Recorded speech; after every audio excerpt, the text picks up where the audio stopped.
नमस्कार दोस्तों, राधे राधे। मैं सीए अमित बत्रा और NISM certified research analyst, a merchant banker and investment adviser for both levels. I am NISM certified but not SEBI registered yet. तो आज जो है मैं आपके सामने हूँ डेरिवेटिव्स समझाने के लिए। बेसिकली क्या है, सीए फाइनल के बहुत सारे स्टूडेंट्स को डेरिवेटिव सबसे मुश्किल टॉपिक लगता है, जबकि ये सबसे आसान टॉपिक है। तो मैं आज इसका आपको इंट्रो लेक्चर देने जा रहा हूँ। अगर आप इस चैनल पे नए हैं तो इस चैनल को सब्सक्राइब कर लेना, और वीडियो अच्छी लगे तो एक लाइक कर देना।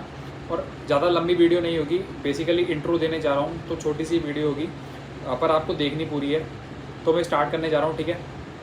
देखो, डेरिवेटिव्स, जब भी कोई शब्द समझ में नहीं आता तो उसके वर्ड से उसका मीनिंग निकालो। डेरिवेटिव्स के नाम में ही डिराइव है, ठीक है।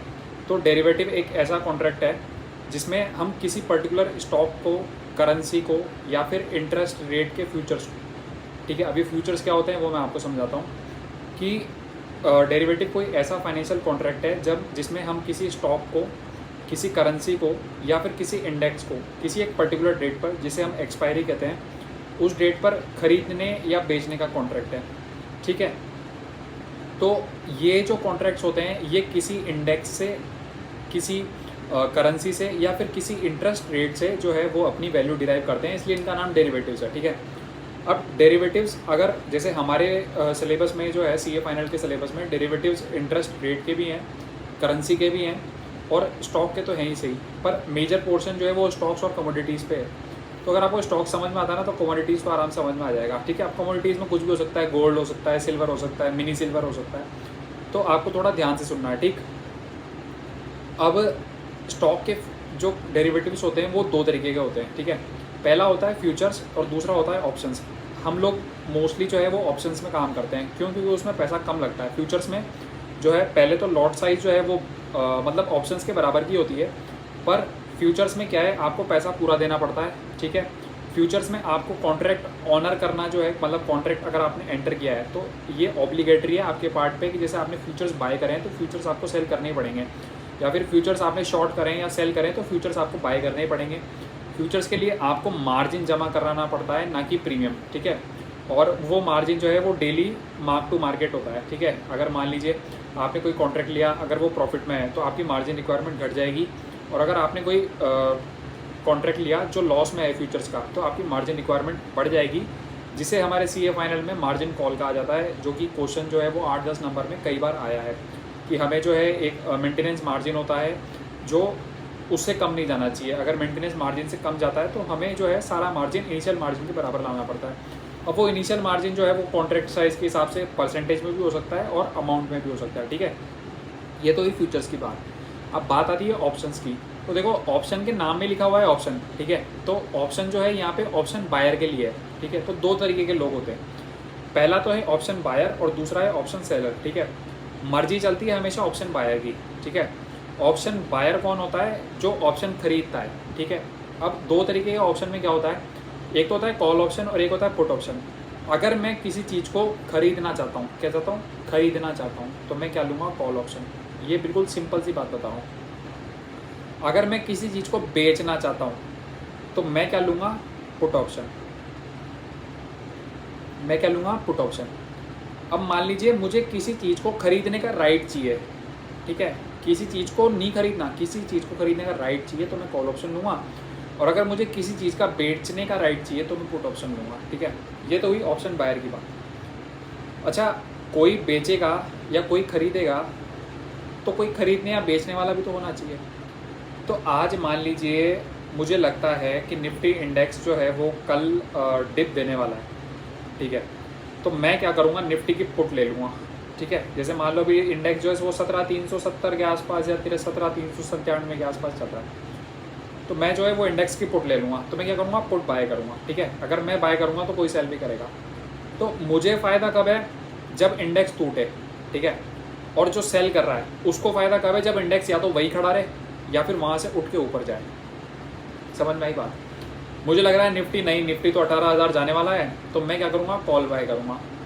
तो जैसे जैसे इंडेक्स ऊपर चढ़ता जाएगा ना, मेरा ऑप्शन प्रीमियम बढ़ता जाएगा। वैसे हम लोग एसएफएम में, सीए फाइनल में तो क्या करते हैं, हर एक कॉन्ट्रैक्ट जो है वो एक्सपायरी तक लेके जाते हैं। प्रैक्टिकल लाइफ में ऐसा नहीं होता। लोग जो है वो मार्जिन्स का ही सेटल मतलब प्रीमियम का ही गैप लेकर और एग्जिट दे देते हैं, कोई एक्सपायरी तक नहीं जाता, इतना सब्र किसी में भी नहीं है। इवन 15-15 मिनट में एग्जिट दे देते हैं, तो एक्सपायरी तक 30 दिन की एक्सपायरी या 7 दिन की एक्सपायरी तक जाना तो बहुत बड़ी बात है। उम्मीद करता हूँ आपको जो है वो कॉल बायर और कॉल सेलर का समझ में आया होगा, ठीक है। जो किसी कॉन्ट्रैक्ट को खरीदने का राइट खरीद रहा है वो कॉल बायर है, और जो उस राइट को बेच रहा है वो कॉल सेलर, ठीक है। जो किसी कॉन्ट्रैक्ट को बेचने का किसी index stock option index stock currency interest rate को बेचने का ऑप्शन ले रहा है वो पुट बायर, और जो बेच रहा है वो पुट सेलर। अच्छा, पुट बायर और पुट सेलर के बीच में कोई डायरेक्ट कॉन्ट्रैक्ट नहीं होता, मतलब पता नहीं होता कि सामने कौन बेच रहा है, क्योंकि करोड़ों की वॉल्यूम होती है तो ये पता नहीं होता कौन बेच रहा है। तो जो ऑप्शन के कॉन्ट्रैक्ट है उनको प्रैक्टिकली लिखा कैसे जाता है, जैसे मान लो मुझे लग रहा है कि 17,400 की पुट लेनी है, तो मैं क्या लिखूँगा, 7 बाय निफ्टी 17,400 TE @140 या कॉन्ट्रैक्ट का भाव जो भी होगा। अच्छा, PE का मतलब होता है पुट यूरोपियन और CE का मतलब कॉल यूरोपियन। पुट यूरोपियन इसलिए लिखते हैं क्योंकि हम लोग जो है वो यूरोपियन स्टॉक एक्सचेंज मॉडल पे चलते हैं कि हमारे में जो है वो एक्सपायरी से पहले जो है हम ऑप्शन को सेटल नहीं कर सकते, मतलब उस कॉन्ट्रैक्ट को सेटल नहीं कर सकते। ऑप्शन का गैप देके तो निकल सकते हैं, पर जैसे मान लो इन्फी की जो है वो 1700 की कॉल है, तो हम इन्फोसिस नहीं खरीद सकते ऑप्शंस में, जबकि अमेरिकन स्टॉक एक्सचेंज में ऐसा किया जा सकता है, तो वहाँ पे जो है वो PA कोड होता है, ठीक है। अब जैसे मैं आपको बताऊँ, निफ्टी की जो लॉट साइज़ होती है वो 50 की होती है, ऐसे ही एक फिन निफ्टी होता है और एक बैंक निफ्टी होता है जिसकी लॉट साइज़ 25 की होती है, ठीक है। अब जैसे मान लो 100 रुपये की कॉल है 38,000 की, 38,000 C जो है वो नेक्स्ट वीक की एक्सपायरी मान लीजिए 100 रुपये की है, तो बैंक निफ्टी का एक लॉट जो है वो मुझे 25 क्वांटिटी का 2,500 में मिलेगा, ठीक है। अच्छा, CA फाइनल वाले हमेशा ध्यान रखना कि जब भी हम कॉन्ट्रैक्ट में लास्ट में प्रॉफिट निकालते हैं ना, तो जितने भी खर्चे होते हैं ना, आगे पीछे ऊपर नीचे के सब, वो हम सब लोग जो हैं वो लेस करके ही निकालते हैं, इवन कैपिटल गेन भी घटाते हैं हम लोग, ठीक है। और एक चीज़ और, मेरे जो चैनल है Telegram channel Nifty bank Nifty, Amit Nifty and bank Nifty, उसका लिंक मैंने डिस्क्रिप्शन में दे रखा है, अगर आप इंटरेस्टेड हो तो ज्वाइन कर सकते हैं। CA फाइनल वालों से खास रिक्वेस्ट है वो लोग प्लीज़ ज्वाइन ना करें, ठीक है। अब थोड़ी सी GK की बात बता देता हूँ कि निफ्टी का नाम निफ्टी क्यों है। मेरे हिसाब से तो, अच्छा मुझे एग्जैक्ट आइडिया नहीं है, पर मेरे हिसाब से निफ्टी जो है NSE का है, तो NSE का N लिया और उसके अंदर 50 स्टॉक आते हैं, तो N+50 करके उन्होंने निफ्टी कर दिया, ठीक है। सेंसेक्स जो है वो 30 स्टॉक्स का कंबाइंड वेटेड एवरेज कैपिटलाइजेशन से निकाला हुआ इंडेक्स वैल्यू है, जो कि BSE को कोट करता है और BSE को ट्रैक करता है। और BSE आप लोगों को वैसे ही पता है कि BSE जो है वो ज़्यादा पुराना है NSE से। पहले जो है रीजनल स्टॉक एक्सचेंज हुआ करते थे, BSE, Kolkata, Madras and so and so. तो उम्मीद करता हूँ ये ऑप्शंस का और डेरिवेटिव्स का आपको थोड़ा सा समझ में आया होगा। अब नहीं भी आया तो आगे बहुत सारी वीडियोज़ आने वाली है, डरने का नहीं, कोई दिक्कत नहीं, कोई हैजिंग वेजिंग में कोई टेंशन नहीं, बिल्कुल आराम से पढ़ेंगे, डेरिवेटिव सबसे अच्छा सीख के जाएंगे और सबसे अच्छा स्कोर करके दिखाएंगे, ठीक है। उम्मीद है आपसे आगे भी मुलाकात होती रहेगी। इस चैनल को सब्सक्राइब कर लेना और मिलते हैं। राधे राधे।